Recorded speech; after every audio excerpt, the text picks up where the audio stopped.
Welcome to crime diaries. ఈ వారం మన గెస్ట్ డిజిటల్ అరెస్ట్ పేరిట ప్రజలను మోసం చేస్తున్న సైబర్ క్రిమినల్ అరెస్ట్ చేసిన పోలీస్ ఆఫీసర్ పేరు పిఎస్వి రామ్ కిషోర్ గారు, inspector of police, Alipiri, Tirupati జిల్లా.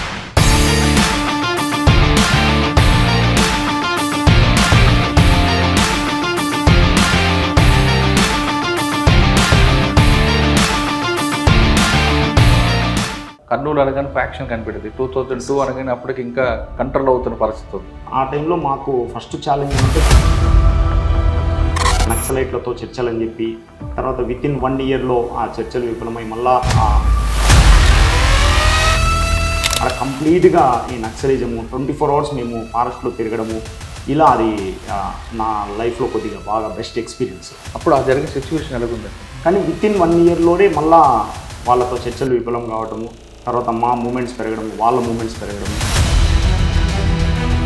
బాగా గుర్తుపెట్టుకుని సంఘటన చెప్తాను. అంటే మేము కూడా మూమెంట్ చేసాం, కానీ ఎప్పుడు మాకు ఎక్స్చేంజ్ ఆఫ్ ఫైట్ జరగలేదు. కానీ తోర్నాల ప్రకాశం డిస్టిక్లో మేజర్ ఎన్కౌంటర్స్,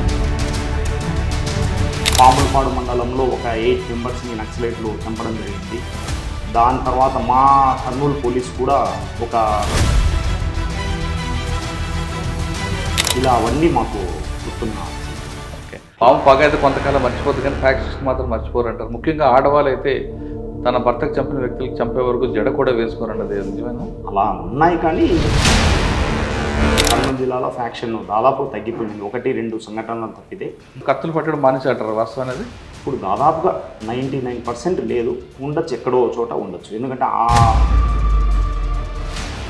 దసరా నాడు కర్రలతో కొట్టుకుంటారు, అదొక పెద్ద టాస్క్ ఉంది. ఆ దేవుణ్ణి ఆ విలేజ్ తీసుకుపోవాలన్నా, నిర్ణీకి విలేజ్, ఆ మండలం తీసుకుపోవాలన్నా, ఈ గ్రామం తీసుకుపోవాలనే దాని మీద జరుగుతుంది.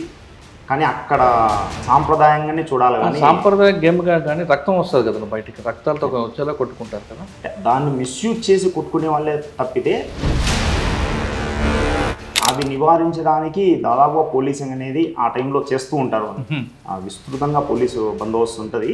తిరుపతిలో మీరు చెప్తున్నట్లుగా ఈస్ట్ తర్వాత హెవీ పొల్యూషన్, ఇక్కడ ఫ్లోటింగ్ ఏరియా, పిక్ పాకెటర్స్ ఎక్కువ ఉంటారు.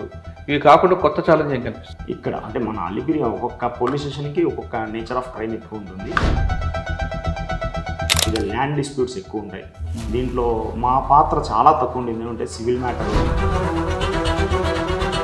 డిజిటల్ అరెస్ట్ అని ఫోన్ వచ్చిందంటే అది నమ్మమంటారా, నమ్మొద్దంటారా? ఎక్కడ డిజిటల్ అరెస్ట్ అనేది ఎక్కడ లేదండి. వాడు ఎంత భయపెట్టినా కూడా మనం భయపడకుండా వెంటనే 1930 కానీ 112 కానీ కాల్ చేస్తే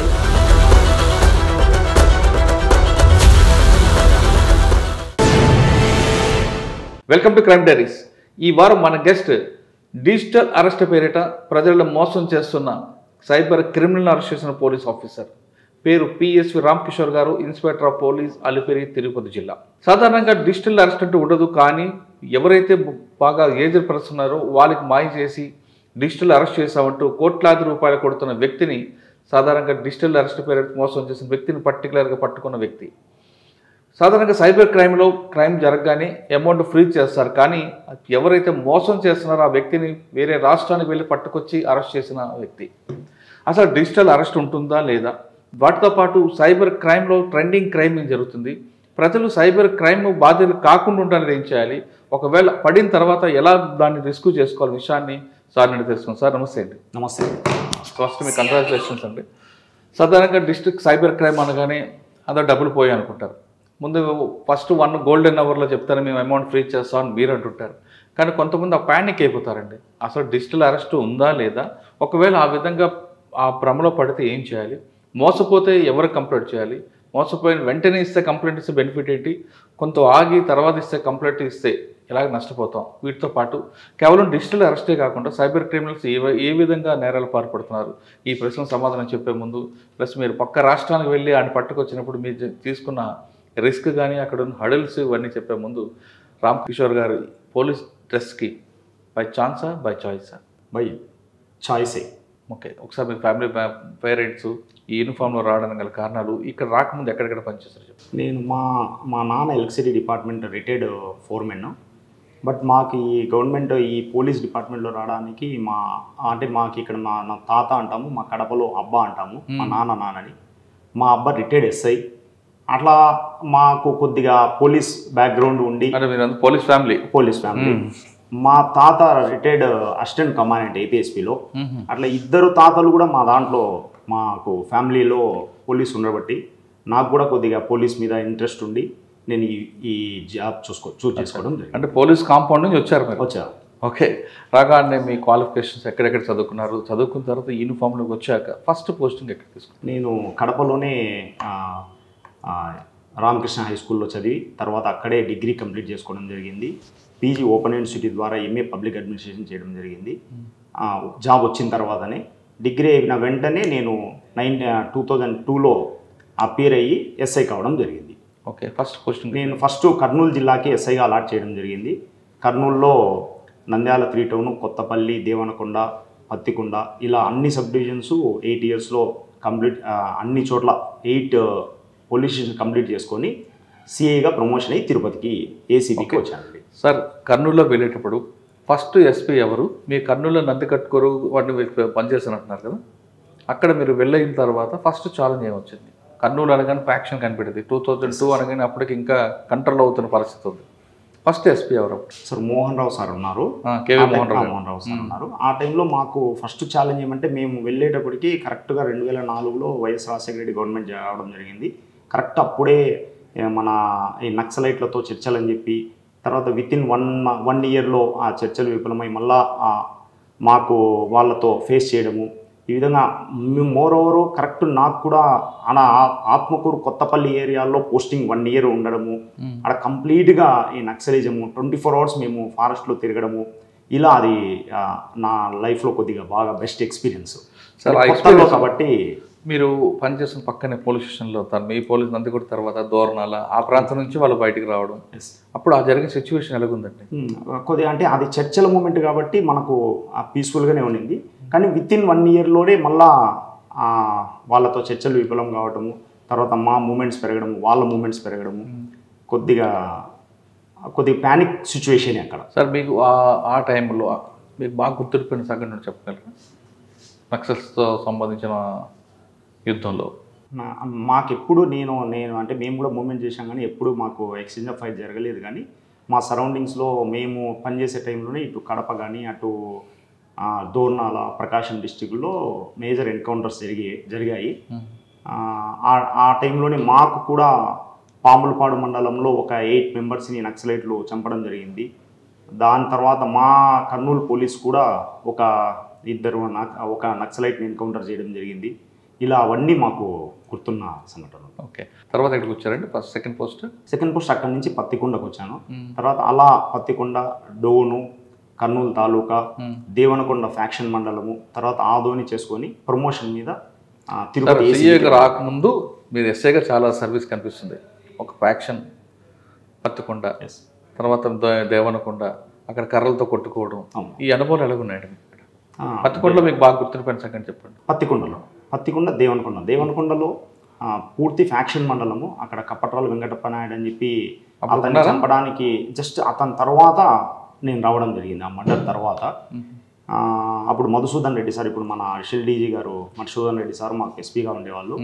నేను అప్పుడే గ్రూప్ 1 కోసం సిక్ చేసి వచ్చిన వెంటనే ఈ సంఘటన జరిగిన వెంటనే ఒక 6 మంత్స్ తర్వాత నన్ను అక్కడ పోస్ట్ చేయడం జరిగింది.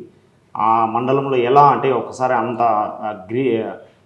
కపట్రాల వెంకటప్పనాన్ని చంపడానికి జరిగిన ఆ అటాక్లో 11 మెంబర్స్ని చనిపోయినారు ఆ అటాక్లో. దాని తర్వాత అక్కడ ఉన్న సిచ్యువేషన్ కంట్రోల్ చేయడానికి ఎస్పీ గారు తీసుకోవాల్సిన నార్మలైజేషన్ చేయడానికి తీసుకోవాల్సిన ఎక్స్పీరియన్సెస్ అవి మా పోలీసులో, అంటే ఓన్లీ పోలీసింగే కాదు, అలాంటి మండలాల్లో పోలీసింగ్ని గ్రాస్ రూట్ లెవెల్లో ఎలా తీసుకువెళ్ళాలి. పోలీస్ అంటే ఫ్యాక్షన్ లీడర్స్కే భయపడుతూ ఉంటారు. పోలీస్ స్టేషన్కి రావడానికి కూడా మ్యాక్సిమం పంచాయతీలంతా వాళ్ళ దగ్గరికే పోతూ ఉంటాయి. కానీ అలాంటిది పోలీస్ ఏ విధంగా గ్రాస్ రూట్ లెవెల్లోకి వెళ్ళి మనం ఎలా ప్రాజెక్ట్ కావాలి అక్కడ అని అప్పుడు ఉన్న ఆఫీసర్స్ యొక్క ఇన్వాల్వ్మెంటు అవంతా మాకు చాలా బాగా ఉపయోగపడింది. ప్రజెంట్ తర్వాత మాకు ప్రజెంట్ ఐజీ గారు శ్రీకాంత్ సార్ కూడా అక్కడ పనిచేయడం. అంటే సోషల్గా ప్రజల్లోకి వెళ్ళడం, దగ్గర అవ్వడం, ఆ ఫ్యాక్షన్ కంట్రోల్ చేయడానికి మధుసూదన్ రెడ్డి గారు టైంలో జరిగింది. ఆ విధంగా చేసిన ఒక కార్యక్రమం గుర్తుందా మీకు ఏమైనా? అంటే కొంతమంది ఎస్పీలు అక్కడ ఆ ఫ్యాక్షన్ గ్రామాన్ని అడాప్ట్ తీసుకోవడం, రాత్రుల్లో ఆ గ్రామాల్లో పడుకోవడం, అటువంటి సంఘటనలు గుర్తున్నాయా? అయ్యో ఖచ్చితంగా. మధుసూదన్ రెడ్డి సార్ కానీ శ్రీకాంత్ సార్ కానీ చాలా పర్యాయాలు ఆ విలేజ్కి రావడము, ప్రజలతో మాట్లాడడము, నైట్ హాల్ చేయడము, అండ్ అప్పటికి గ్రామాలు దత్తత తీసుకునే అది లేదు కానీ ఆ గ్రామాన్ని మీద ఆ కపట్రాలని ఒక స్పెషల్ జోన్గా తీసుకొని అక్కడ ఎస్పీ గారి ఫండ్స్తో స్కూల్స్ కట్టించడము, ఇలా చేసి ఆ మండలంలో చాలా అంటే ఫ్రెండ్లీ పోలీసింగు పెట్టడం జరిగింది అప్పుడు Madhusudan Reddy sir, Srikanth sir. Okay, కానీ అసలు ఆరిజిన్ ఎందుకండి అక్కడ విలేజ్ సుప్రమసీ మనకు తెలిసింది కదా, కొన్ని కమ్యూనిటీసు విలేజ్ సుప్రమసీ కోసము చేసిన పోరాటాలతో గ్రూప్ తగాదాలు, ఆ గ్రూప్ తగాదాలే ఫ్యాక్షన్ మన గ్రూప్స్ లాగా డివైడ్ అయిపోయి ఒకరికొకరు చంపుకునే లెవెల్కి వెళ్ళాయి. తర్వాత మన పోలీస్ ఆఫీసర్స్ తర్వాత వచ్చిన పోలీస్ ఆఫీసర్ యొక్క తీసుకున్న చర్యల వల్ల దాదాపుగా ప్రశాంత వాతావరణం. కానీ కప్పట్రాల వెంకటప్పలాంటి చంపిన వాళ్ళు మహిళ ఉంటారు. ఒక మహిళ ఒక హత్యకి ఇంత పథకం వేయడం అనేది ఎంతవరకు కరెక్ట్ అంటారు? అసలు అంత క్రూరంగా అంత దీనిగా ఆవిడకి వచ్చారంటే ఆవిడకి బలమైన దెబ్బ తగిలి ఉంటారు. అసలు ఏం జరుగుతుంది ఆ సిచ్యువేషన్? మనం కూడా ఇరు వర్గాల పరంగానే ఆలోచించాలి. ఒక ఫ్యాక్షన్ అనేది కాకుండా దాంట్లో ఈ పక్క వ్యక్తులు వాళ్ళ కుటుంబ సభ్యుల్ని, వాళ్ళు వీళ్ళ కుటుంబ సభ్యుల్ని చంపుకోవడము, ఆ గ్రెడ్జెస్ అలానే కీప్ ఆన్ మైండ్ పెంచుకొని వాళ్ళని చంపితే కానీ మనకు పరిష్కారం లభించదు అనే దృక్పథంలో ఉన్న వ్యక్తుల ద్వారా జరిగిండేదే. కానీ ఏదైనా మనకు అన్యాయం జరిగినప్పుడు లీగల్ యాక్షన్ కంపల్సరీ, చట్టాలు ఉన్నాయి, పోలీసు ఉన్నారు, న్యాయ వ్యవస్థ ఉంది.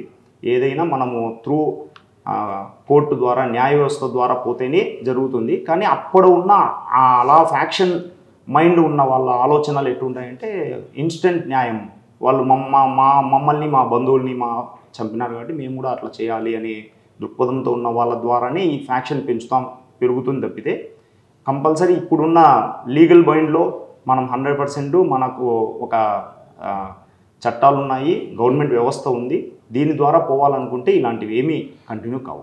అంటే అప్పుడు వ్యవస్థలో ఉన్న లోపాలు బట్టి శిక్షలు ఆలస్యంగా రావడం బట్టి మీరు అన్నట్లుగా మనకు వెంటనే రిలీఫ్ కావాలని వీళ్ళు కత్తెలు పట్టుకోవడం, ఒకరికొకరు చంపుకోవడం అనేది జరిగేదని వాస్తవం అంటారు. వ్యవస్థలో ఎప్పుడు లోపాలు ఉండొచ్చు, కొన్ని మనం లోపాలు లేవని ఎప్పటికీ చెప్పలేం. కానీ ఖచ్చితంగా చట్టం న్యాయపరంగానే జరుగుతుంది. కానీ అవి ఇన్స్టెంట్ జస్టిస్ మనం కోరుకోకూడదు ఎప్పుడు.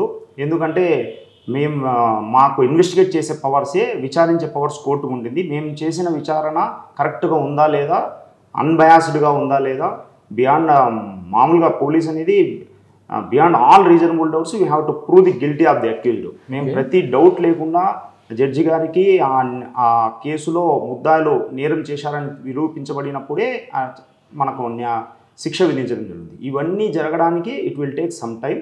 బట్ ఆ ఇన్స్టెంట్ న్యాయం అనేది ఎప్పటికీ కుదరదు. ఖచ్చితంగా చట్టపరంగా న్యాయం జరగాలంటే it will take some time. అది ఓపిక లేనప్పుడు ఇలాంటివి సిచ్యువేషన్స్. ఫ్యాక్షనిస్ట్ పగ కన్నా పాము పగ కన్నా ఫ్యాక్షనిస్ట్ పగ పవర్ అంటారు, నిజం అంటారు కదా? పాము పగ అయితే కొంతకాలం మర్చిపోద్ది కానీ ఫ్యాక్షనిస్ట్ మాత్రం మర్చిపోరు అంటారు. ముఖ్యంగా ఆడవాళ్ళు అయితే తన భర్తకు చంపిన వ్యక్తులకు చంపే వరకు జడ కూడా వేసుకోరండి, నిజమేనా? అలా ఉన్నాయి. కానీ ఇప్పుడు సిచ్యువేషన్లో మేము వచ్చే టైంలో అదొక్క ఇన్సిడెంటే. అంతకుముందు మేము వచ్చేటప్పటికే దాదాపు కర్నూలు జిల్లాలో ఫ్యాక్షన్ దాదాపు తగ్గిపోయింది. 1-2 సంఘటనలు తప్పితే మేజర్ ఫ్యాక్షన్ మండలాలంతా దాదాపు క్లోజ్ అయినాయి. అంటే తర్వాత వచ్చిన తర్వాత కూడా ఇప్పుడు కత్తులు పట్టడం మానేసాటారు వాస్తవం అనేది? ఇప్పుడు దాదాపుగా 99% లేదు. ఉండొచ్చు, ఎక్కడో చోట ఉండొచ్చు. ఎందుకంటే ఆ బ్యాక్గ్రౌండ్ ఉంది కాబట్టి ఎక్కడో చోట ఉండొచ్చు. కానీ ప్రజెంట్ ఉన్న పోలీసింగ్లో ఎక్కడ మనం మీరు 8 పోలీస్ స్టేషన్ పనిచేస్తారు కర్నూలులో. ఫ్యాక్షన్లో దాదాపు మీకు 8 సంవత్సరాల్లో ప్రతి ఒక్క గ్రామంలో ఆరిజిన్ తెలిసి ఉండొచ్చు. కానీ బలమైన సామాజిక వర్గం కాకుండా ఒక సామాజిక వర్గం, ఉదాహరణకి వాల్మీకి, కుమ్మరి, వాళ్ళే ఎక్కువగా ముందుకుంటారన్నది నిజమైనది. అంటే వాల్మీకిసి ఉండడానికి కారణము ఆ టైంలో అంటే దాని హిస్టరీ బ్యాక్గ్రౌండ్ తీసుకున్నప్పుడు కొంత ఈ కృష్ణదేవరాయల రాజుల వంశం కాడి నుంచి కొంతమంది వీళ్ళు విలేజ్ లీడర్స్గా ఎదుగుతూ, ఆ లీడర్స్లో విలేజ్ సుప్రమసీ కోసం వాళ్ళల్లో ఒకరిలో ఒకరు గ్రూప్స్ క్రియేట్ అవుతూ అప్పుడు బోయా కమ్యూనిటీని ఎక్కువ ఎంకరేజ్ చేయడము అలా ఉన్నారే తప్పితే ఒక కమ్యూనిటీ దానికి ఖచ్చితంగా అప్పర్ కమ్యూనిటీ వీళ్ళని చేశారు అనేది వాస్తవము. అది ఎప్పటి నుంచో వస్తున్న ఆచారం అది. తర్వాత అదే గ్రామంలో దసరా నాడు కర్రలతో కొట్టుకుంటారు. అదొక పెద్ద టాస్క్ మీకు. ఎప్పటి నుంచో చాలామంది ఆఫీసర్లు దాన్ని కంట్రోల్ చేయాలని చూస్తారు, కానీ అది ఆచారంగా వస్తుంది కాబట్టి ఒక ట్రెడిషనల్ గేమ్గానే చూస్తుంటారు. ఆలూరు మండలంలో ఆ ప్రాబ్లమ్ ఎలా మీరు సాల్వ్ చేశారా? లేదు మనకెందుకు లేదు దాంట్లో నేను ఆ మండలంలో పని చేయలేదు, మాలకొండేశ్వర స్వామి అని. అది నేను ఆ మండలంలో పని చేయలేదు, కానీ ఆ బందోబస్తు అయితే చూశాను. ఆ దేవుణ్ణి ఆ విలేజ్ తీసుకుపోవాలన్నా, నిర్ణీకి విలేజ్ ఆ మండలం తీసుకుపోవాలన్నా, ఈ గ్రామం తీసుకుపోవాలనే దాని మీద జరుగుతుంది. కానీ అక్కడ అది ఒక సాంప్రదాయంగానే చూడాలి. కానీ సాంప్రదాయ గేమ్గా కానీ రక్తం వస్తుంది కదా బయటికి, రక్తాలతో వచ్చేలా కొట్టుకుంటారు కదా, దాన్ని మిస్యూజ్ చేసి కొట్టుకునే వాళ్ళే తప్పితే ఆట ముసుగులు ప్రత్యర్థుల మీద అటాక్ చేయడం చేస్తుంటారు. అవి నివారించడానికి దాదాపుగా పోలీసింగ్ అనేది ఆ టైంలో చేస్తూ ఉంటారు. విస్తృతంగా పోలీసు బందోబస్తు ఉంటుంది. కానీ ఆ ఆట అది సాంప్రదాయమే. అది దాన్ని వేరే రకంగా చూడకూడదు. సరే, 8 సంవత్సరాల్లో మీకు బాగా గుర్తుండిపోయిన క్రైమ్ కేసు ఏమైనా ఉందా అక్కడ డిటెక్ట్ చేసింది? మన ఎస్ఐగా ఉన్నప్పుడు అప్పుడప్పుడే మాకు సైబర్ సెల్ ఫోన్స్ వచ్చేటి. ఆ టైంలో మాకు ఒక లారీ ఒకటి గుంతకల్ నుంచి వస్తూ నేను పత్తికొండలో పనిచేసేటప్పుడు మిస్సింగ్ అయింది. దాన్ని అంటే ఇప్పుడున్న మనకు కాల్ డీటెయిల్స్ అవన్నీ మనకు చాలా ఏమి అంటే అప్పుడప్పుడే లెటర్స్ పెట్టి ఎప్పుడుకో వచ్చేవి. అలాంటి సందర్భంలోనే అక్కడ ఒక చిన్న ఆ క్రిమినల్ మనకు రీఛార్జ్ కూపన్స్ ఉండేవి. ఆ రీఛార్జ్ కూపన్స్ ఎవరైతే అమ్ముతారో ఆ రీఛార్జ్ కూపన్స్ నెంబర్సు ఇచ్చిన వ్యక్తి నెంబర్ కూడా రాసుకునేవాడు. అలా ఒక చిన్న ఇన్సిడెంట్తో దాదాపు అప్పట్లో 8 lakhs worth rupees iron ore detect చేయడం, అప్పుడు మమ్మల్ని ఎస్పీ గారు శంకరబ్రత బాగ్చి సార్ అప్రిషియేట్ చేయడం, అది నాకు సర్వీస్లో బాగా. సార్, మీరు చెప్పిన కొన్ని ప్రాంతాలు చెప్తా, పత్తికొండ కానీ దోనకొండ ఇవన్నీ ప్రాంతాల్లో హైవే మీద ఆటోలు వస్తాయి. హైవే మీద ఆటోలు దిగిన తర్వాత కొంతమంది షేరింగ్ ఆటోలు రాజ్యం, వాళ్ళ రౌడిజం ఎక్కువగా కనిపిస్తుంటుంది. వాళ్ళని మీరు ఫోకస్ ఏం చేశారు? అంటే మన నిరుద్యోగం, ప్రతి ఒక్కరికి ఉద్యోగం కల్పించలేని సందర్భంలో కొంతమంది అన్ఎడ్యుకేటెడ్ అంటే చదువుకోలేని వ్యక్తులు ప్రజెంట్ వెంటనే మనం ఏ ఉద్యోగం చేయాలంటే ఒక ఆటో తీసుకోవాలనే దృక్పథంతో ఉన్న మనకి ఇప్పుడున్న పరిస్థితుల్లో మంచి ఎడ్యుకేషన్ ఉండదు, కానీ ఏదో ఒకటి ఉద్యోగం చేయాలా, ఫ్యామిలీని చాక్కోవాలా, వేరే వాళ్ళని పోయి అడుక్కోకూడదు, సెల్ఫ్ ఎంప్లాయ్మెంట్ ఏది ఉండాలంటే ఒక ఆటో తీసుకుంటున్నారు. అలా ఆటోలు అంటే మీరు చెప్పినట్లు మేమైతే ఇప్పుడు గుర్తించలేదు. అట్లా వాళ్ళ జీవనోపాధి కోసం చేసుకున్నదే తప్పితే, జీవనోపాధి చేయడం తప్పు కాదు, కానీ రౌడీజం చేయడం తప్పు కదా. రౌడీజం ఎప్పుడు నేను గుర్తించలేదు దాంట్లో. ఆటోలలో ఆటో చాలా ఎక్కువ ఉంటుంది రౌడీజం. లేదు డోన్ దగ్గర కానీ, లేదా ఓబుల వారి పల్లె దగ్గర కానీ, లేదా దోనకొండ కటారకొండ వైపు వెళ్తున్న ఆటోలు కానీ అట్లా లేదండి. మేము చేసిన టైంలో అలాంటి ఏమీ గుర్తించలేదు ఆటోస్ వల్ల. కటారకొండ వైపు కూడా కానీ, కటారకొండ కాదు, అటువైపు కానీ ఆలూరు వైపు కానీ. ఆలూరు చేయలేదు. మీరు చేయలేదు. ఓకే. సరే, మీరు ఎస్ఐగా అయిపోయింది. తర్వాత ఎక్కడికి వచ్చారు? తర్వాత నేను ఏసీబీకి వచ్చాను. తిరుపతి 3 years చేశాను. తర్వాత ఈస్ట్ పోలీస్ స్టేషన్లో 2.5 years చేశాను. తర్వాత టీటీడీలో 2 years చేశాను. తర్వాత సిఐడిలో 4 years చేశాను. తర్వాత అలిపిరికి వచ్చాను. సార్, ఈ 4 పోస్టులు మీకు బాగా గుర్తుపెచ్చాను చెప్పండి. ఏసీబీలో ఏమన్నా గుర్తుగా, ఒక ట్రాప్ కేసు కానీ, ఒక డిఏ కేసు కానీ చెప్పగలరా? ఏసీబీలో మేమున్న టైంలో 4 daysలో 3 traps చేయడము. అప్పుడు మా డీజీ గారు మమ్మల్ని బాగా అప్రిషియేట్ చేశారు. అప్పుడు డీజీ గారు మాకు కంబైన్డ్ ఏపీలో ఉన్నారు. కంబైన్డ్ ఏపీలో. ఓకే. ఆ ట్రాప్ కేసు గుర్తున్నాయి? అది చెప్పు. సరే, ఏసీబీలో 3 రకాలు ఉంటాయండి. Fish corruption, goat corruption, buffalo corruption. మూడిట్లో మీరు ఎక్కువ దేనికి ప్రయారిటీ ఇస్తారు? కరప్షన్ ఏది ప్రయారిటీ? కానీ ఏసీబీ ఒకటి చెప్తారు, ఫిష్ కరప్షన్ ఎక్కువగా ప్రయారిటీ ఇవ్వద్దు అంటారు. అట్లా ఫిష్ కరప్షన్ అనేది మనుషుల్లో మనకి ఇన్బిల్ట్ అయి ఉంటుంది, మనమే దానికి ఎంకరేజ్ చేస్తాం. మాకు ఆ టైంలో భూపతి బాబు సారు డీజీగా ఉండేవాళ్ళు. శ్రీనివాసరెడ్డి గారు, భూపతి బాబు సార్, శ్రీనివాసరెడ్డి సార్ మాకు ఏడీగా ఉండేవారు. వారు అదే మీరు చెప్పినట్టు మనకు సామెత ఉంది, కౌటుల్య అర్థశాస్త్రంలో, నీళ్ళల్లో ఉన్న చేప ఏ విధంగా అయితే నీళ్ళు తాగకుండా ఉండదేదో ఆ విధంగా ఉంటుంది. కానీ బ్యాడ్ రెప్యుటేషన్ ఉన్న వాళ్ళని మాత్రమే టార్గెట్ చేయండి. మీకు అన్నీ వచ్చిన వాటిలో కూడా మన బెస్ట్, మనం ఒక వ్యక్తిని పట్టుకుంటే ప్రజలు కూడా అప్రిషియేట్ చేసే విధంగా ఉన్న కేసెస్ని టార్గెట్ చేయండి. నేను మీకు టార్గెట్ ఇవ్వను, టార్గెట్ ఇస్తే మీరు ఏది వచ్చినా చేస్తారు, కాబట్టి బ్యాడ్ రెప్యుటేషన్ ఉన్న వాళ్ళని టార్గెట్ చేయండి అని చెప్పేవారు. అంటే మీ దగ్గర వచ్చిన కంప్లైంట్ని ఆ ఆఫీసర్ యొక్క రెప్యుటేషన్ బేస్ చేసి చేయమనేవారు. తర్వాత ఎక్కడికి వచ్చారండి? విజిలెన్స్. ఆ తర్వాత నేను ఈస్ట్ పోలీస్ స్టేషన్కి వచ్చాను. ఈస్ట్లో ఏముంది గుర్తుంది మీకు? ఈస్ట్లో చాలా హెవీ పోలీస్ స్టేషను, మంచి అప్పుడు మన జయలక్ష్మి మేడము, మన ఇప్పుడు ఏసీబీ ఏడీ గారు, డైరెక్టర్ గారు అప్పుడు పనిచేసిన మన గోపీనాథ్ జెట్టి సార్ అటు చేసిన సంఘటనలు చాలా. సార్ ఈస్ట్ పోలీస్ అనగానే తిరుపతికి పెద్ద హెవీ పోలీస్ స్టేషన్. ఎస్. అక్కడ మీరు ఎఫ్ఐఆర్ చేయకపోయినవి ఎక్కువ ఉంటాయి, చేసినా ఎక్కువ ఉంటాయి. Police station, railway station, bus station అన్నీ కూడా ఉన్నాయి, లాడ్జెస్ అన్నీ కూడా ఎలాగంటే అసలు దాన్ని కంట్రోల్ చేస్తారు అంత పెద్ద హెవీ పోలీస్ స్టేషన్లో? మీకు ఎన్ని మ్యాన్ పవర్ సరిపోతుంటారా? అప్పుడు ఉన్న జెట్టి సారు, జయలక్ష్మి మేడం మాకు 7 మంది ఎస్ఐలు ఇచ్చి ఫుల్ మీరు 24 గంటలు రోడ్డు మీద ఉన్నా ఏదో ఒకటి జరుగుతుంటుంది కదా. దాదాపు మేమున్న 2.5 సంవత్సరంలో 7-8 కంతా స్టేషన్కి వస్తాము.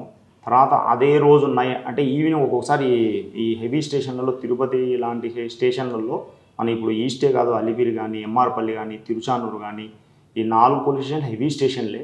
దీనిలో ఒక్కొక్కసారి ఈవినింగ్ నైట్, ఒక్కొక్కసారి మార్నింగ్ వస్తే నైట్ వరకు ఉండాల్సి వస్తుంది. ఈవెన్ ఆ రోజు మాకు నైట్ రౌండ్స్ ఉంటే అలా కంటిన్యూ చేసి మార్నింగ్ పోయిన సందర్భాలు కూడా ఉంటాయి. మరి ఆ రెస్ట్ ఎలా తీసుకుంటారు? మనిషి అన్నప్పుడు రెస్ట్ కావాలి కదా. అంటే మీన్ వైల్ కంపల్సరీ రెస్ట్ తీసుకుంటారు. మీ వాళ్ళు అందరూ రోడ్డు మీద పెట్టిన క్రైమ్ జరుగుతూనే ఉంటుంది, ఎందుకంటే ఇక్కడ ఎఫ్ఐఆర్లు అందరూ కూడా ఫ్లోటింగ్ ఏరియా కాబట్టి. ఫ్లోటింగ్ ఏరియా మరి ఎలాగంటే మరి ఐడెంటిఫై చేస్తారు వాళ్ళని? లోకల్ అనుకోండి మీరు 100% మాకు ఐడెంటిఫై చేయడానికి క్రైమ్ టీమ్స్ ఉన్నాయి. అందుకే స్పెషల్గా తిరుపతిలో క్రైమ్ పోలీస్ స్టేషన్ ఉంది. వాళ్ళు కూడా మూవ్ చేస్తూ ఉంటారు. ప్రతి పండగ సీజన్లో బయట నుంచి క్రిమినల్స్ వస్తారని చెప్పి వాళ్ళని ఐడెంటిఫై చేస్తుంటాం, వాళ్ళ మీద మూవ్మెంట్ చేస్తుంటాము. మ్యాక్సిమం 70-80% రికవరీ కంపల్సరీ ఉంటుంది తిరుపతిలో. తర్వాత విజిలెన్స్, టీటీడీ అక్కడ ఉందండి మీ మార్క్. టీటీడీ విజిలెన్స్లో మేము పోయేటప్పటికి ఆన్లైన్, ఇప్పుడు దర్శనాలకి ఆన్లైన్లో రిలీజ్ చేసేవాళ్ళు. మేము పోయేంత వరకు కొంతమందికే టికెట్లు వచ్చేటివి. నాకు ఆల్రెడీ ఉన్న ఈ సైబర్ నాలెడ్జ్ ద్వారా అప్పుడు ఉన్న మా సదాలక్ష్మి డిఎస్పి గారి వాళ్ళ సలహాతో టీసీఎస్ వాళ్ళ సాఫ్ట్వేర్ ఇచ్చేవాళ్ళు. టీసీఎస్కి పోయి అవన్నీ మేము అనలైజ్ చేసి వన్ డే మేము ఒక మహారాష్ట్రకు చెందిన ఒక వ్యక్తిని పట్టుకున్నాం. అతను ఏమంటే గత అప్పటికి 5 to 10 years బ్యాక్ నుంచి ఎవరైతే వాళ్ళ దగ్గరికి వచ్చి అతనికి దగ్గర నుంచి టీటీడీ సేవలు కోసం ఆధార్ కార్డు ఇస్తారో ఆ ఆధార్ కార్డులన్నీ అతని దగ్గరే పెట్టుకొని ఈ ఆధార్ కార్డులన్నిటి మీద ఆన్లైన్లో సుప్రభాతము, తోమాల వీటికి చేసేవాళ్ళు. డిప్కి అతను ఒక 1000 రిజిస్ట్రేషన్లు చేసేవాడు. 1000 రిజిస్ట్రేషన్లలో కనీసం 10% గ్యారెంటీ వచ్చేది. ఆ 100వి ఆధార్ కార్డులో ఇతని ఫోటో మార్చి ఇదే పేరుతో వెళ్ళిపోయని చెప్పి డబల్ రేటుకో, ట్రిపుల్ రేటుకో వాళ్ళ డిమాండ్ పెట్టి అమ్ముకునేవాడు. అలాంటివి మేము ఐడెంటిఫై చేసి దీంట్లో ఏ విధంగా చేయొచ్చు అంటే సింగిల్ ఓటీపీ సిస్టమ్ కంపల్సరీ పెట్టి ప్రతి రిజిస్ట్రేషన్ అంటే ప్రతి అకౌంట్కి ఒక టికెట్ని బుక్ చేయొచ్చు, లేదంటే ఓటీపీ రావాలా అనే విధానం పెట్టడం, అవన్నీ కట్టెలు చేయడం అనేది దేవుని దగ్గర మాకు ఒక మార్క్ ఉంది. ఎంత చేసినా టీటీడీలో ఎక్కడో ఒక దగ్గర చిన్న మైనస్ కనిపిస్తున్నా ఆ దళార్ వ్యవస్థ అయితే కంటిన్యూ అవుతుంటుంది. దాన్ని పూర్తిగా చెక్ పెట్టాలని ఏం చేయాలి? టీటీడీలో దాదాపు ఎప్పటికప్పుడు ఆఫీసర్స్ చేంజ్ కావడం, వాళ్ళ అంటే సిచ్యువేషన్ని బేస్ చేసి, అంటే ఒకప్పుడు 4 లడ్డూస్ ఉండేటివి, డిమాండ్ ఉండేటప్పుడు లడ్లు అమ్ముకునే విధానము కొంతమంది బ్రోకరేజింగ్ చేసేవాళ్ళు. తర్వాత ఇప్పుడు ఫ్రీ లడ్డు పెట్టాక అది పోయింది. ఇప్పుడు లడ్డూస్ డిమాండ్ లేనప్పుడు దళారులతో పని లేదు. మోర్ ఓవర్ బ్రేక్ దర్శనాలు 5,000, 10,000 అమ్ముకుంటున్నారు అని తెలిసిన వెంటనే అప్పుడు ఆఫీసర్స్ దాని మీద డెసిషన్ తీసుకొని మనమే 10,000కి బ్రేక్ దర్శనం ఇచ్చి వాళ్ళకి విఐపి దర్శనం ఇస్తే బాగుంటుంది కదా అని అలా ఆఫీసర్సు ఈ దళారీ వ్యవస్థని అగెనిస్ట్గా వాళ్ళు దేని మీద అయితే చేస్తున్నారో దాని మీదనే వీళ్ళు కూడా యాక్ట్ చేస్తున్నారు, పాలసీస్ మారుస్తున్నారు. దాన్ని బట్టి దాదాపు తగ్గుతూ ఉంది, కానీ వీళ్ళు కూడా కొత్త పుంతలు దొక్కుతున్నారు. కానీ రాబోయే ఆఫీసర్స్ కూడా వాటిని ఐడెంటిఫై చేస్తారు, ఖచ్చితంగా దాన్ని కూడా క్లోజ్ చేసే విధానం చేస్తారు. సిఐడిలో మీ మార్క్? సిఐడిలో సైబర్ క్రైమ్స్లో పనిచేసాము. సైబర్ క్రైమ్లో ఫస్ట్ టైము మనం I4C Indian cyber crime coordination సెంటర్కి వెళ్ళి ట్రైనింగ్స్ కూడా తీసుకోవడం జరిగింది. దాని ద్వారా సిఐడి కొద్దిగా ఇనిషియేట్ తీసుకొని లోకల్ పోలీస్ సపోర్ట్తో మనము కేసెస్ రిజిస్టర్ చేయాలా అంటే లోకల్ పోలీస్కి మనం సపోర్ట్ చేసి సైబర్ క్రైమ్ని మనమే లోకల్ క్రిమినల్ని లోకల్లోనే పట్టుకోవచ్చు. ఇప్పుడు I4C ఎట్లా అంటే ఎక్కడో ఇప్పుడు మనం ఇక్కడ క్రైమ్ జరుగుతుంది, మనం ఎక్కడో మహారాష్ట్రలోనో బీహార్లోనో ఉంటారు, కానీ I4C ఒక 2 సాఫ్ట్వేర్స్ తీసుకొని వచ్చింది. దాని ద్వారా మాకు లోకల్ క్రిమినల్స్ అంతా మాకు హీట్ మ్యాప్లో కనపడతారు. లోకల్ క్రిమినల్స్ని, లోకల్ కంప్లైంట్స్ని ఐడెంటిఫై చేసుకొని వాళ్ళని పట్టుకోవాలనే విధానంలో అప్పటి మన హర్షవర్ధన్ రావు సార్ మా దగ్గర సైబర్ క్రైమ్లో ఉండేవాళ్ళు సిఐడిలో, సార్ యొక్క ఇనిషియేషన్తో అప్పుడు మేము ఒక క్రిమినల్ ఇక్కడ లోకల్ క్రిమినల్ ఒకటి పట్టుకోవడం జరిగింది. ఆ స్టేట్లో అందరికీ చెప్పినప్పుడు ఫస్ట్ నేను పట్టుకున్నా అని చెప్పి హర్షవర్ధన్ రావు సార్ అప్పుడు ఉన్న డీజీ గారు మాకు ఏడీజీ గారు మాకు ఒక ల్యాప్టాప్ కూడా నాకు ప్రెజెంట్ చేయడం జరిగింది. ఫస్ట్ క్రైమ్ డిటెక్ట్ చేశాను. ఇదేనా ల్యాప్టాప్? ఓకే, తర్వాత ఇక్కడికి వచ్చారు. ఆ తర్వాత ఇక్కడ అలిపిరి, తిరుపతిలో మీరు చెప్తున్నట్లుగా ఈస్ట్, తర్వాత హెవీ పొల్యూషన్ ఇక్కడ కూడా. ఇక్కడ ఫ్లోటింగ్ ఏరియా, ఒక ట్రాఫిక్ జామ్ అయిందంటే అంతే, పిక్ పాకెటర్స్ ఎక్కువ ఉంటారు.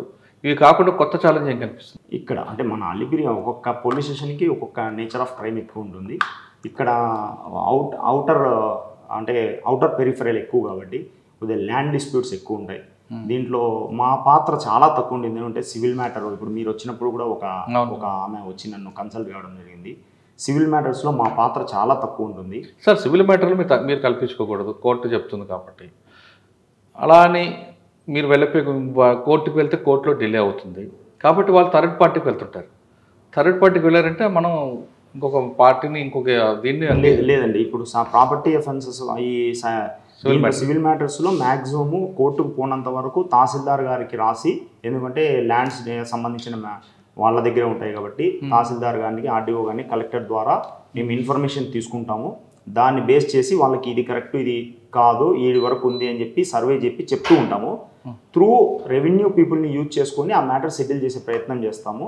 లేని సందర్భంలో వాళ్ళు సివిల్ కోర్టుకు వెళ్తే అది సబ్జుడిస్ కాబట్టి కోర్టులో ఉన్న మ్యాటర్ని మనం ఏం మాట్లాడకూడదు కాబట్టి టిల్ జడ్జిమెంట్ మనం వెయిట్ చేయాల్సిందే. కానీ థర్డ్ పార్టీ ఎంటర్ అవుతుంటారు, రౌడీజం వస్తారు, గూండా ఇంకా పొలిటీషియన్ మాట్లాడి వాళ్ళు సెటిల్మెంట్ చేస్తారు. అలా మాకు ఆ విక్టిమ్స్ కన్నా మా దగ్గరికి వస్తే ఖచ్చితంగా వార్న్ చేస్తాము, వాళ్ళ మీద కేసులు కట్టడం జరుగుతుంది. ఓకే, 100%. నెక్స్ట్ ఫైనల్గా మన డిజిటల్ అరెస్ట్కి వస్తాం.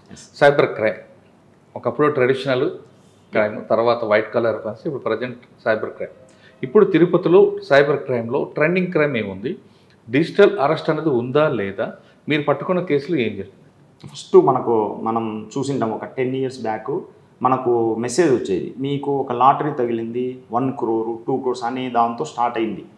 అంటే గ్రీడీ, మనం లాటరీ కట్టము కానీ మనకు లాటరీ తగిలింది అంటే ఓకే మనకు నిజంగానే తగిలిందేమో మన నెంబర్కి అంటాం, ఫోన్ చేయమంటాడు, ఫోన్ చేస్తాం, మీకు 1 కోటి రూపాయలు తగిలింది, దానికి ట్యాక్స్ 1 లక్ష రూపాయలు కట్టాలంటే 1 లక్ష కొడతాం, ఎందుకు కోటి వస్తుంది కాబట్టి 1 లక్ష. అక్కడ గ్రీడీ అంటే మనం ఎప్పుడు లాటరీ కట్టాలి, ఎలా తగిలింది థింక్ చెయ్యం, అది తప్పు. ఎప్పుడు ఇట్ ఈస్ టూ గుడ్, అంటే మనం చూడడానికి సైబర్లో చాలా బాగుంది, ఇది బాగా కనపడుతుంది, ఇది మనకు చాలా లాభకరంగా ఉంది అంటే ఇది టూ బ్యాడ్. టూ గుడ్ అంటే మనకు ఖచ్చితంగా 1 కోటి రూపాయలు వస్తుంది అని మనం నమ్మిస్తారు, కానీ అది టూ బ్యాడ్. మనం అలా సైబర్లో మాత్రము డిజిటల్లో మనం చూడకుండానే ఏది కన్ఫర్మేషన్. టూ బ్యాడ్ చెప్పారు, టూ గుడ్ చెప్పండి. అది too good is too bad. మనకి ఏదైతే బాగా కనపడుతుందో అది బ్యాడ్ సైబర్లో. అలా స్టార్ట్ అయింది. ప్రజెంట్ ఎలా ఉందంటే ఇప్పుడు మనకు కుంభమేళా జరిగింది అంటే ప్రతి ఒక్క మన అవసరాన్ని సైబర్ క్రిమినల్ వాడుకుంటున్నాడు. అంటే ఎట్లా డెవలప్ అయినా అంటే కుంభమేళాకి రూమ్స్ కావాలి, దానికి కూడా పెట్టేస్తాడు. అంటే ఆ ఒరిజినల్ సైట్స్ ఉంటాయి కానీ ఒరిజినల్ సైట్కి ఏనో బీనో కొద్దిగా మైనస్ చేసి పెట్టేస్తారు. ఎక్కువ వ్యూస్ తీసుకుంటాడు. గూగుల్లో మనం కొడతానే ఫస్ట్ వాందే వచ్చేటట్టు చేస్తాడు ఎక్కువ వ్యూస్తో. మనము గూగుల్లోకి వెళ్ళిన వెంటనే అదే కనపడుతుంది, దాంట్లో బుక్ చేస్తాం. అలా మన డే టు డే అవకాశాలు ప్రతిదీ వాడు ఉపయోగించుకుంటున్నాడు. ఇప్పుడు సపోజ్ లేటెస్ట్గా మాకు ఒక మ్యారేజ్ ఫ్రాడ్ జరిగింది. అంటే డాక్టర్ పేరు చెప్పాను కానీ ఒక డాక్టర్ గారికి డైవర్స్ అయింది భార్యతో. పేరెంట్స్తో ఎక్కువ ఫోర్స్ చేస్తున్నారు, నువ్వు త్వరగా పెళ్లి చేసుకో అని. అతను మ్యారేజ్ సైట్స్కి అప్లై చేయడం స్టార్ట్ చేశాడు. ఎవరు? ఒక డాక్టర్ గారు. మీన్ వైల్ ఒక అమ్మాయి టచ్ చేసింది, కాంటాక్ట్లోకి వచ్చింది. ఆ విధంగా నేను కూడా తెలుగు అమ్మాయిని నిన్ను పెళ్లి చేసుకోవడానికి అని ఒక 1 week బాగా మాట్లాడుకున్నారు. ఆ అమ్మాయి ఒక మంచి ఫోటో షేర్ చేసింది. మీన్ వైల్ నువ్వు ఎలా ఇన్వెస్ట్ చేస్తున్నావు, నీ ఇన్కమ్ ఎంత అంటే నాకు 3 to 4 lakhs పర్ మంత్ వస్తుందంటే నాకు కూడా వస్తుంది, మళ్ళీ నువ్వేమి ఇన్వెస్ట్ చేస్తున్నా అంటే నేను ఇన్వెస్ట్ చేయట్లేం లేదు, నేను ఓన్లీ సేవింగ్స్ చేసుకుంటా అంటే లేదు ఇన్వెస్ట్ చేస్తే చాలా ఇన్కమ్ ఉంటుందనేది అది అఫీషియల్ ఇన్వెస్ట్మెంట్ సైట్ ఇవ్వకుండా నేను ఒక చోట ఇన్వెస్ట్ చేస్తున్నాను, నువ్వు దాంట్లో ఇన్వెస్ట్ చేస్తే బాగుంటుంది అనేది దగ్గర 68 లక్షలు ఇన్వెస్ట్ చేయించింది. 68 లక్షలకి 2 అంటే ఆడ ఇంపార్టెంట్ మనము ఆ అమ్మాయి మా ఆయలో ఉన్నాడు అంటే కేవలం ఫోన్లోనే ఫోన్లోనే వీడియో కాల్ లేదు, ఓన్లీ ఫోన్లోనే ఆ అమ్మాయి ఇన్వెస్ట్ చేయించింది. ఆ ఇన్వెస్ట్మెంట్ సైట్స్ కూడా ఎలా ఫ్రాడ్ సైట్స్ ఎట్లుంటాయంటే మన ఇన్వెస్ట్మెంట్ ఇన్కమ్ కూడా 2.5 crore చూపిస్తుంది.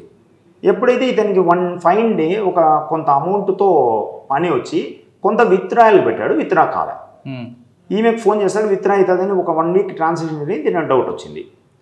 అసలు ఆమె ఎప్పటికీ ఆ సైట్లో చూపిస్తూ ఉంటారు. అలా అంటే మన అవసరాల్ని వాళ్ళ అడ్వాంటేజ్ తీసుకుంటూ ఉంటారు సైబర్ క్రిమినల్స్.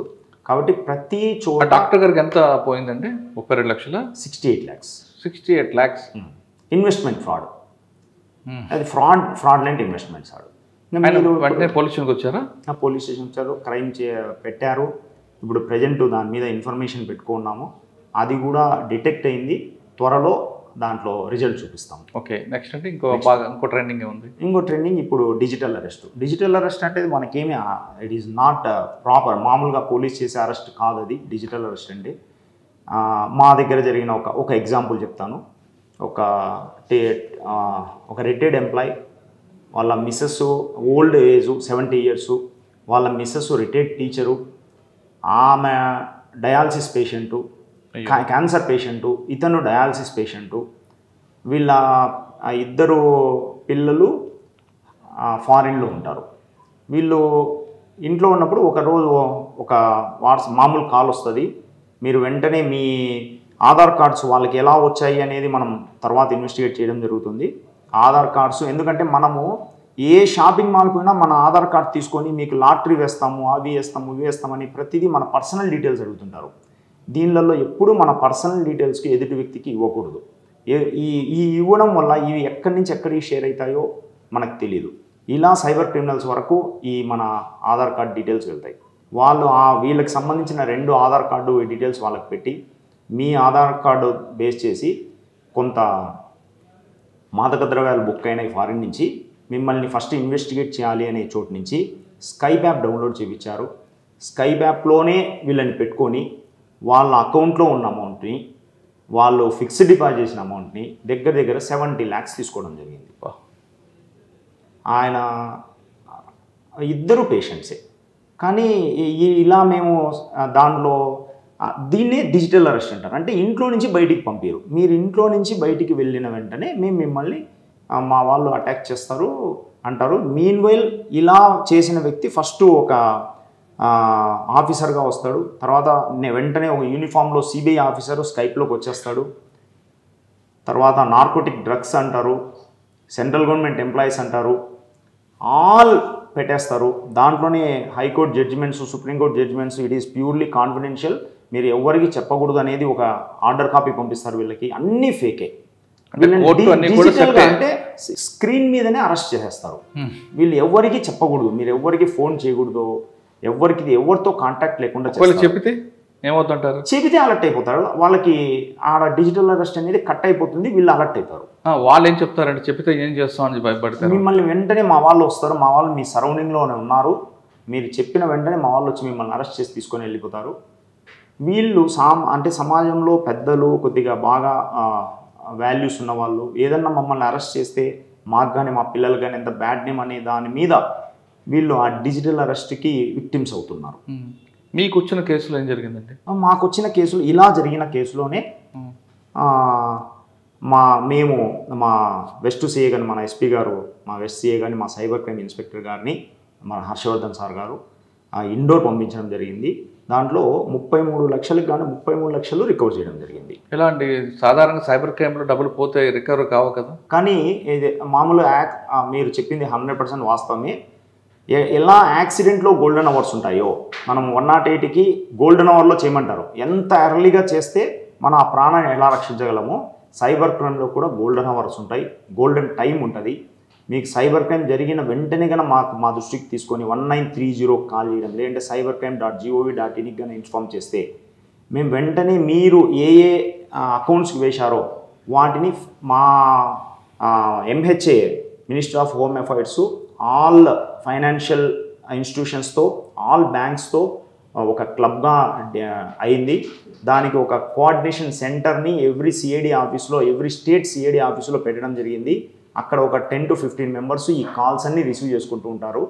మనం గోల్డెన్ అవర్స్లోనే గోల్డెన్ టైంలో కన్నా మనం ఎంత ఎర్లీగా మనం చెప్పగలిగితే ఈ రెఫరెన్స్ నెంబర్స్ ద్వారా మీ అమౌంట్ ఏ ఏ బ్యాంక్ అకౌంట్స్కి వెళ్ళింటుందో ఆ బ్యాంక్ అకౌంట్స్ని ఇమ్మీడియట్గా ఫ్రీజ్ చేయడం జరుగుతుంది. సార్ ఇప్పుడు మీ దగ్గర కేసులో దాన్ని ఎలాగా ఫ్రీజ్ చేశారు?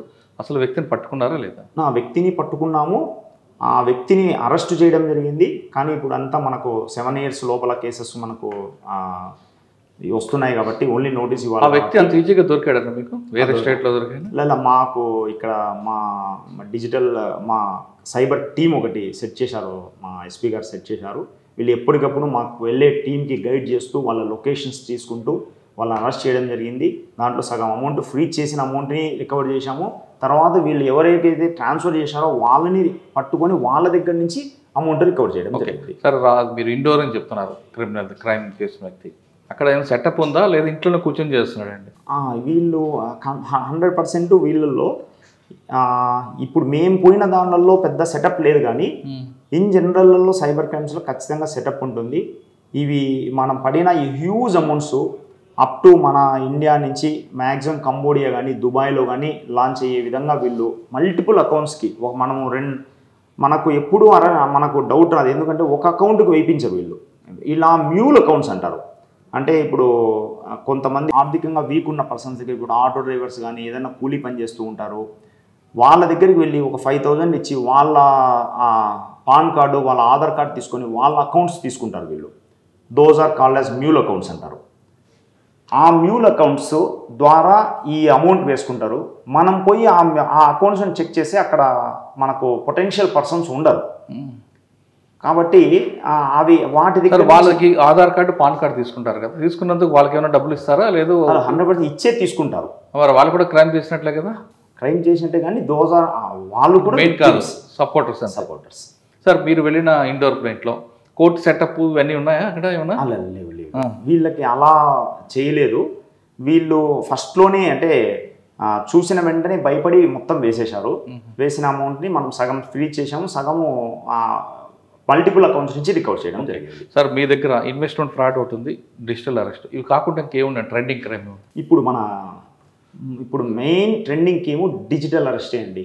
ఎవరు ఒక సమాజంలో ఎవరికైతే బాగా పేరుంటుందో, ఓల్డ్ ఏజ్ అంటే ఎవరినైతే విక్టిమైజ్ చేయగలమో, అంటే మనం చేసే మాటల ద్వారా ఎవరైతే విక్టిమైజ్ చేస్తారో అలాంటి వాళ్ళని టార్గెట్ చేసుకుంటారు. ఒక 100 మందిలో ఒక్కరు విక్టిమైజ్ అయినా కూడా 1 కోటి నుంచి 2 కోట్లు 3 కోట్ల వరకు వాళ్ళు లాగేస్తున్నారు, అంటే వాళ్ళ దగ్గర ఉన్న అమౌంట్లోంచి. ఓకే సార్, మీరు చెప్తున్నట్లుగా ఓల్డ్ ఏజ్ వాళ్ళకి టార్గెట్ చేస్తారు వాళ్ళు, లేదా వేరే వాళ్ళకి చేస్తారు ఎవరికైనా. డిజిటల్ అరెస్ట్ అని ఫోన్ వచ్చిందంటే అది నమ్మమంటారా నమ్మొద్దంటారా? ఒకవేళ నమ్మి చేస్తే ఏం చేయాలి? నమ్మకుండా ఉండాలంటే ఆ ప్యానిక్ నుంచి బయటపడాలంటే ఏం చేయాలి? ఎక్కడ డిజిటల్ అరెస్ట్ అనేది ఎక్కడా లేదండి. ఎవరు పోలీస్ ఎప్పుడైనా అరెస్ట్ అనేది 100% ఫిజికల్ అరెస్టే ఉంటుంది, డిజిటల్ అరెస్ట్ ఉండదు. అది పదము వాళ్ళని డిజిటల్లో ఫ్రీజ్ చేస్తున్నారు కాబట్టి డిజిటల్ అరెస్ట్ అని అంటున్నాం. మనం ఒక వర్డ్ పెట్టుకోవడం జరిగింది. దీనికి భయపడాల్సిన పని లేదు. ఆన్లైన్లో ఎవరు మనల్ని అరెస్ట్ చేయరు, మనం దేనికి భయపడాల్సిన పని లేదు. మన ప్రమేయం లేకుండా మన ఆధార్ కార్డుతో ఎలాంటి క్రైమ్ జరిగినా మనకు దానికి సంబంధమే ఉండదు. మనం ఇన్వాల్వ్ కాలేదు అని మనం నమ్మితే వాడు ఎంత భయపెట్టినా కూడా మనం భయపడకుండా వెంటనే 1930 కానీ 112 కానీ కాల్ చేస్తే పోలీస్ యాక్టివేట్ అవుతుంది. అది మీకు మేము చెప్తాం అదే is it correct or not అని. 100కు 100% అవన్నీ ఫేక్ కాల్సే. ఓకే, కొంతమందికి సడన్గా ఒక వీడియో కాల్ వస్తుంది, అవతల అమ్మాయి నూడే నిలిచి కూర్చుంటుంది, ఈ వ్యక్తి కూడా నూడు చేస్తుంటుంది. తర్వాత అమ్మాయి సూసైడ్ చేసుకుందానో లేదా ఇంకొకరికి రీజన్ చెప్పి ఇంకొక పోలీసు వస్తుంటారు. అటువంటి క్రైమ్ని ఎలాగ మనం ఐడెంటిఫై చేయాలి? అది క్రైమా కాదా? ఆ అమ్మాయి నిజంగా కాదా, నూడా లేదా? అలాంటి క్రైమ్స్ కూడా జరిగాయి, కానీ మన దగ్గర రిపోర్ట్ కాలేదు. అంటే చేయడానికి కూడా కొంతమంది వస్తారు చెప్తారు, అలాంటి క్రైమ్స్ రిపోర్ట్ వరకు రారు. ఓన్లీ ఓవరాల్గానే చెప్తారు. అదే కంప్లైంట్ ఇస్తే సిగ్గిపోతుందని కొంతమంది అని చాలా మంది రారు. అది అది అటువంటి ఉచ్చులు చిక్కుంటే రెప్యుటేషన్ ఫ్రాడ్ కూడా, ఈ రెప్యుటేషన్ డ్యామేజ్ చేయడానికి కూడా ఎలాంటి వ్యక్తులను వాళ్ళు టార్గెట్ చేసుకుంటారంటే సమాజంలో వాల్యూస్ ఉండి వాళ్ళని డీఫేమ్ చేస్తామని చెప్తే మనకు ఇన్కమ్ అమౌంట్ ఇస్తారనే వాళ్ళని టార్గెట్ చేసుకొని ఫస్ట్ పరిచయాలు పెట్టుకుంటారు. అమ్మాయిలలాగా పరిచయం పెట్టుకుంటారు. మెల్లగా అది వీడియో కాల్ లాగా చేస్తారు. నెక్స్ట్ నూడ్ కాల్ చేస్తారు. వీళ్ళని నూడ్ కాల్ చేయమంటారు. దాన్ని రికార్డ్ చేసి ఇక వీళ్ళని చేయడం జరుగుతుంది. కానీ ఇప్పుడు ప్రజెంట్ సిచ్యువేషన్లో ఎవరైనా కంప్లైంట్ చేస్తే అలాంటివి ఏ ప్లాట్ఫామ్లో వీళ్ళు అప్లోడ్ చేసినా డిలీట్ చేసే విధానం ఉంది. మనం సైబర్ క్రైమ్ మన గవర్నమెంట్ మెయిల్ ఐడీస్ నుంచి మనం లెటర్స్ పెడితే అలాంటి వీడియోస్ కానీ ఫొటోస్ కానీ వాళ్ళు ఏ ప్లాట్ఫామ్లో అప్లోడ్ చేసినా కూడా మనకు డిలీట్ చేస్తాము సైబర్ క్రైమ్లో. కాబట్టి దానికి భయపడాల్సిన పని లేదు. కానీ అలాంటి వరకు పోకూడదు. మనం అన్నోన్ పరిచయాలు డిజిటల్లో అన్నోన్ పరిచయాలు అసలు పెట్టుకోకుంటే చాలా సేఫ్టీ. సరే, అలిపిరిలో వచ్చిన ఛాలెంజ్ ఏంటండి? కేవలం డిజిటల్ అరెస్ట్ ఉందా, ఇంక వేరే క్రైమ్ ఏం కనిపిస్తుంది? మెయిన్ ఇప్పుడు ప్రజెంట్ ఉన్నదే మెయిన్ డిజిటల్ అరెస్టే. మోర్ ఓవర్ ఈ క్రెడిట్ కార్డ్ ఫ్రాడ్స్ కూడా చాలా జరుగుతున్నాయి. ఓటీపీ ఫ్రాడ్స్ జరుగుతున్నాయి. మోర్ ఓవర్ ఈ రీసెంట్ ట్రెండ్స్లో ఇంతకుముందు సెల్ ఫోన్ పోయేది. మనకు సెల్ ఫోన్ పోయిన వెంటనే సెల్ ఫోన్ పోయేది, ఆ వాల్యూనే ఉండేది. కానీ ఇప్పుడు ప్రజెంట్ ఏమంటే సెల్ ఫోనే బ్యాంక్. మనకు సెల్ ఫోన్లోనే మనకు అన్నీ ఉంటాయి. సెల్ ఫోన్ సిమ్ తీసేసి వాడి దగ్గర ఉన్న సెల్లులో సిమ్ వేసుకొని దాంట్లో ఫోన్పే యాప్ డౌన్లోడ్ చేసుకొని ఓటీపీతో ఫోన్పే యాక్టివేట్ చేసుకొని దాంట్లో నుంచి కూడా ఈ సైబర్ ఫ్రాడ్ చేస్తున్నారు. అంటే మన దగ్గర ఉన్న అమౌంట్ అంతా ట్రాన్స్ఫర్ చేస్తున్నారు. కాబట్టి ఈ లేటెస్ట్గా జరుగుతుంది ఇది. కాబట్టి అలా ఏదన్నా సెల్ ఫోన్స్ పోయిన వెంటనే మనం సిమ్ బ్లాక్ చేయడం, అకౌంట్ బ్లాక్ చేయడం. ఫస్ట్ సిమ్ బ్లాక్ చేస్తే అకౌంట్ వరకు పోవాల్సిన పని లేదు. అది చేస్తే చాలా ఇంపార్టెంట్. ఓకే సార్, ఫైనల్గా చెప్పండి. తిరుపతిలో రైల్వే స్టేషన్లు కానీ బస్ స్టేషన్లో కానీ ట్రైన్లు వచ్చిన వాళ్ళందరూ కూడా ట్రైన్ ఎక్కడొక బస్సు హడావులు ఉన్నప్పుడు ఎక్కువగా పీపీలు అండ్ పిక్ పాకెట్ని జరుగుతుంటాయి. ముఖ్యంగా మీరు చెప్తున్నట్టు సెల్ ఫోన్ పోయిందంటే ఇంకా ఆవిడ జీవిత సగం పోయిందండి. ఎందుకంటే సెల్ ఫోన్ ప్రపంచంలో అంతే కదా. మన బ్యాంక్ డీటెయిల్స్, మన పర్సనల్ డీటెయిల్స్ కూడా ఉంటాయి. రన్నింగ్లో ఉన్నప్పుడు ఆ టెన్షన్లో ఫోన్ పోయింది అనుకోండి, దిగి తిరుపతిలో కంప్లైంట్ ఇవ్వాలా లేదా రన్నింగ్లోనే కంప్లైంట్ ఇచ్చుకోవచ్చా? మనకు cybercrime.gov.in కంప్లైంట్ చేయొచ్చు. లేదంటే జిఆర్పి వాళ్ళకి ప్రతి చోట మనకు రైల్వే స్టేషన్లో కానీ ప్రతి నెంబర్ ఉంటుంది వాళ్ళకి కంప్లైంట్ చేసే విధానము. బయట కూడా పోయిన వెంటనే ఫస్ట్ చేసే విధానం కంప్లైంట్ కంటే మన సిమ్ను బ్లాక్ చేయడం, తర్వాత కంప్లైంట్ ఇచ్చే విధానం వస్తే వాళ్ళ పర్సనల్ డేటా డ్యామేజ్ కాదు, వాళ్ళ బ్యాంక్ డేటా థెఫ్ట్ కాదు. మనకు ఆ ఇన్స్ట్రుమెంట్ ఇప్పుడు మాకు మొబైల్ హంట్ అనే ఒక అప్లికేషన్ ఉంది. ఆ మొబైల్ హంట్ ద్వారా భారతదేశంలో వాళ్ళు ఎక్కడ అమ్మినా కూడా ఆ IMEI ద్వారా మేము ట్రేస్ చేయడం జరుగుతుంది. ఎప్పటికైనా వాళ్ళ సెల్ ఫోన్ని మేము ట్రేస్ చేస్తాం. కానీ పోయిన అమౌంట్ రికవర్ చేయడం కొద్దిగా కష్టం. రికవర్ చేయగలము, చేయలేకపోవచ్చు కూడా కొన్ని సందర్భాలు. కాబట్టి ఫస్ట్ సెల్ ఫోన్ పోయింది అంటే సిమ్ బ్లాక్ చేయడం బెస్ట్. ఓకే, ఇంకా తిరుపతి అలిపిరి రూరల్ ఎక్కువ కనిపిస్తుంది కాబట్టి ఇక్కడ డ్రోన్ టెక్నాలజీ ఎలా వాడుతున్నాం, ఏ విధంగా ఉపయోగపడుతుంది? ఇంత మా హర్షవర్ధన్ సార్ SP గారు వచ్చిన తర్వాత ఆయన మానసపుత్రిలాగా డ్రోన్ని ఇంట్రొడ్యూస్ చేయడం జరిగింది. మేము పోని ప్రదేశాలకు కూడా మేము పోయే లోపలే వెళ్ళిపోతారు. అలాంటి చోట్లకు కూడా డ్రోన్ని పంపించడము. డ్రోన్ ద్వారా ఇప్పుడు ఈ మనకు ఫ్లైఓవర్ కట్టారు. ఫ్లైఓవర్ మీద కేక్ కటింగ్స్ ఎక్కువ చేయండి. మనం పోయే లోపల వెళ్ళిపోయేవాళ్ళు. ఈ మధ్య అంటే prevention is better than cure అని మనము ఎక్కడ ఇలాంటి యాక్టివిటీస్లో మేము ఫస్ట్ మా సార్ ఐడెంటిఫై చేయడం జరిగింది. ప్లేసెస్ ఎక్కడెక్కడ ఈ విధంగా కేక్ కటింగ్స్ ఉంటాయి. అంటే ఈ కేక్ కటింగ్ చేసుకోవడం అనేది మనము అది ఎందుకో ఇప్పుడు రోడ్ల మీద కేక్ కటింగ్ చేసుకోవాలా అనే ఒక కొత్త విధానం వచ్చింది. అది తప్పేం కాదు, కానీ రోడ్డు మీద యాక్సిడెంట్ జరిగే అవకాశం ఉంటుంది. స్పీడ్గా వచ్చే వాళ్ళ ప్రాణానికి కూడా నష్టం, ఏదేదో చేస్తారు, గందరగోళం చేస్తారు, అక్కడ ఉన్న ట్రాఫిక్ న్యూసెన్స్ క్రియేట్ చేస్తారు. ఇలా మా సార్ ఫస్ట్ మా జ్యూరిడిక్షన్లో ఏ పాకెట్స్ ఐడెంటిఫై చేయడం జరిగింది. ఆ పాకెట్ డైలీ ఒక డ్రోన్ మా సబ్ డివిజన్కి ఒక డ్రోన్ ఇచ్చారు సారు. స్పాన్సర్ చేయించి ఒక డ్రోన్ ఇచ్చారు. అన్ని మేము ఐడెంటిఫై చేసిన ప్రతి ప్లేసు ప్రతిరోజు టచ్ చేస్తుంది. ఇప్పుడు అలాంటి పాకెట్స్ అంతా ఇప్పుడు క్లీన్గా ఉంటున్నాయి. ఇవి కొత్త స్పాట్కి పోయినప్పుడు మళ్ళీ మేము ఐడెంటిఫై చేస్తున్నాం. అంటే చాలా బాగుంది. ప్రజల్లోంచి కూడా చాలా అప్రిషియేషన్ వచ్చింది ఆ డ్రోన్ వల్ల, చాలా అప్రిషియేషన్ వచ్చింది. నిన్న మాకు గణేష్ నిమజ్జనాలు జరిగితే దాంట్లో కూడా ఎక్కడ ప్రెజర్ ఎక్కువ ఉంది, ఎక్కడి నుంచి ఇంకా వస్తున్నాయి, ఎక్కడ రావలేదు, ఎక్కడ ఈ డీజే డ్యాన్సులు చేస్తున్నారు, ఇవన్నీ ఐడెంటిఫై చేసి మాకు ఇన్ఫర్మేషన్ ఇవ్వడం అనేది మామూలు ఫిజికల్గా ఒక చోట ఒక ఇద్దరు గ్లూకోడ్స్ పోతూ ఉంటారు, ప్రతి చోటికి పోలేదు. టోటల్ తిరుగుతూ మాకు వచ్చే ఇన్ఫర్మేషన్ మా వాళ్ళకి గైడ్ చేయడము చాలా బాగుంది. అడాప్ట్ చేసుకోవడం. అదే డ్రోను డ్రగ్స్ తీసుకున్న వాళ్ళ పట్ల కానీ గంజాయిలో సేవిస్తున్న అది ఏ విధంగా ఉపయోగపడుతుంది? గంజాయి అదే అలాంటి మామూలుగా ప్రతి ఒక్కరిని అలర్ట్ చేసి దాంట్లోనే సైరన్ వచ్చి స్ప్రెడ్ వాళ్ళని పారిపోయేలాగా చేస్తున్నాము. కానీ ఇలా మీరు చెప్పినట్టు డ్రగ్స్ కానీ ఇలాంటి వాళ్ళని పట్టుకోవాలంటే చాలా హై లెవెల్ పైన ఫ్లై అవుతూ మాకు ఇన్ఫర్మేషన్స్ మేము సరౌండ్ చేసి పట్టుకుంటున్నాం. దానికి మాకు బాగా ఉపయోగపడుతుంది. ఇప్పుడు ఓకే పట్టుకున్నారు అలాగే? అయ్యో చాలా చాలా పట్టుకున్నాము. ఓకే సార్, ఫైనల్గా చెప్పండి, తిరుపతి ప్రజలు కానీ ఎక్కడైనా సరే ఏ ప్రజలైనా సరే సైబర్ క్రిమినల్స్ పాలన పడకుండా ఉండాలంటే సింపుల్గా మీరు ఇచ్చే టిప్స్ ఏంటంటే? అన్నోన్ లింక్స్ ప్రెస్ చేయకూడదండి. మెయిన్ అన్నోన్ లింక్స్, మనకు బయట నుంచి వచ్చిన లింక్స్ అంటే మనకి ఏవైతే ఇష్టపడతామో అలాంటి మ్యాటర్స్కి సంబంధించిన లింక్స్ వస్తాయి. అన్నోన్ లింక్స్ ప్రెస్ చేయకూడదు. అన్నోన్ వ్యక్తులకి ఓటీపీ చెప్పకూడదు. మన పర్సనల్ డాటా బయట ఎవ్వరికి షేర్ చేయకూడదు. మీకు ఇది కాకుండా ఏది మీకు సైబర్ క్రైమ్ అయింది, మాకు ఏదైనా నష్టమైంది అన్నప్పుడు వెంటనే గోల్డెన్ అవర్స్లోనే, గోల్డెన్ టైమింగ్లోనే 1930 కాల్ చేయాలి.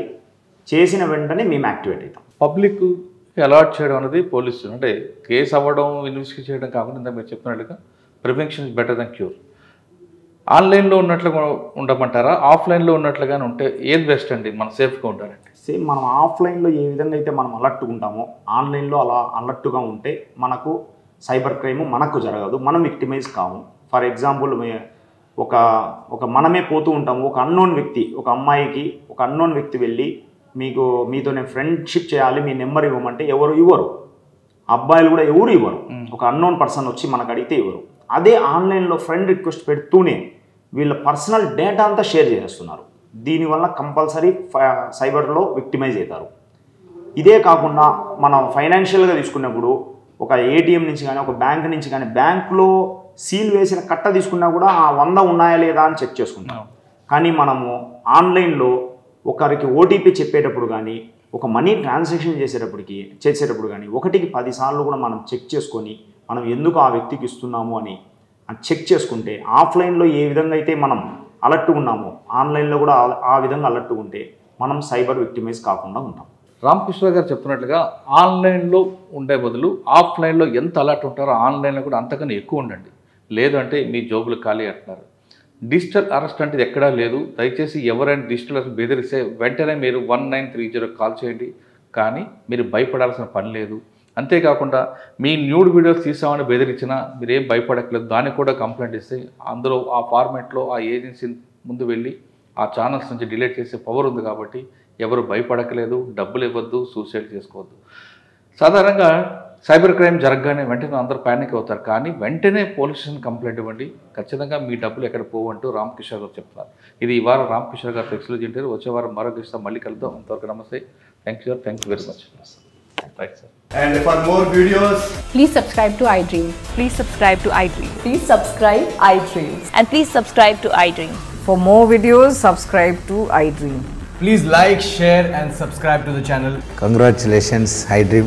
Subscribe to iDream. Subscribe to iDream. So subscribe to iDream Media. iDream ki iDream team andarki huge congratulations. Please subscribe iDream Media. Please subscribe to iDream. Subscribe iDream. Please subscribe to iDream. iDream అంటే నా కళల channel subscribe చేసుకున్న నోరు తిరుగుతలేదు. మీరైతే గంట గుర్తు కొట్టండి. For more such videos, please subscribe to iDream. Subscribe to iDream. Please subscribe to iDream. Please subscribe iDream Media. Please do subscribe to iDream. Please subscribe to iDream Media. For best entertainment and information, please subscribe iDream. And don't forget to subscribe to iDream.